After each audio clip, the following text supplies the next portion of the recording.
Hello. Hello, ఏం సంగతి? సంగతులు కాదు, నువ్వేటి ఎక్స్లోని మా సినిమా మా ఊరి సినిమా బాగాలేదని చెప్పి వేస్తున్నావంట, రివ్యూ నెగిటివ్ అని. ఆ, నా ఎ- నా ఎక్స్తో చెప్పి ఏం చేస్తాను నిన్ను? నీ యాక్చువల్ లేవునా? ఇంకా నువ్వు అలాంటి మాటలు మాట్లాడక బూత మాటలు. నువ్వు నువ్వు నువ్వు నువ్వు ఎక్స్లోకి వెళ్ళి నువ్వు మా ఊరి సినిమా మా బాలయ్య బాబు సినిమా అక్కడట్టు బాగాలేదు చూడకండి ప్రసారం చేస్తున్నావంట. నువ్వు చూసావా సినిమా అసలు? నేను అసలు ఆ సినిమానే చూడను. నువ్వు చూడకపోతే చూడడం మాని, అంతేకాదు జనాలు చూడద్దంటే ఏంటి? అది తప్పది. ఆ సినిమా ఎంత బాగుందో తెలుసా? రేటింగ్ రేటింగ్ ఎంత ఇచ్చావు నువ్వు?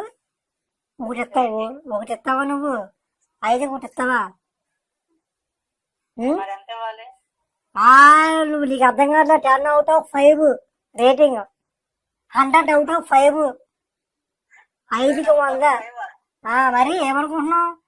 ఒరే, మీ ₹5 రేటింగ్ దాటేసి రేంజ్ ఎప్పుడో బాలయ్య బాబు దాటేశాడు రా, చాలా దూరం వెళ్ళిపోయాడు. ఇప్పుడు ఎంత దూరం వెళ్ళాడు? మీరు ఇంకా మీరు 5 దగ్గర ఆగిపోయారు. 5/5 రేటింగ్ దగ్గర పెంచుకోలే. మీ కెపాసిటీ లేకపోతే మేమేం చెయ్యం? రేటింగ్ పెంచుకోవాలి. 100/5 మా బాలయ్య రేంజ్. నువ్వేమో రేటింగ్ మరి నేను ఇచ్చిందే. నేనేటి జనం కూడా ఇచ్చారు. నేనంటే పబ్లిక్ అంటే నేనే. 100 ఇవ్వచ్చుగా, మరి 5 ఎందుకు ఇచ్చావు? 100/5.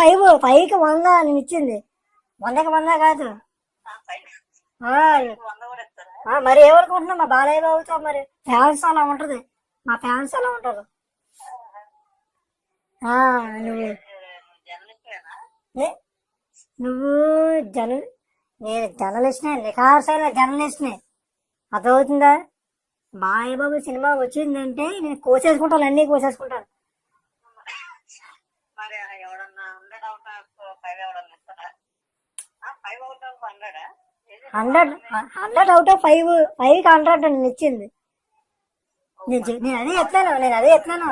మీ కెపాసిటీ 5 వరకే ఉంది. కెపాసిటీ మీరు పెంచుకోవాలా. మా బాలయ్య బాబు 5ని దాటేసి వెళ్ళిపోయాడు, 100కి వెళ్ళిపోయాడు.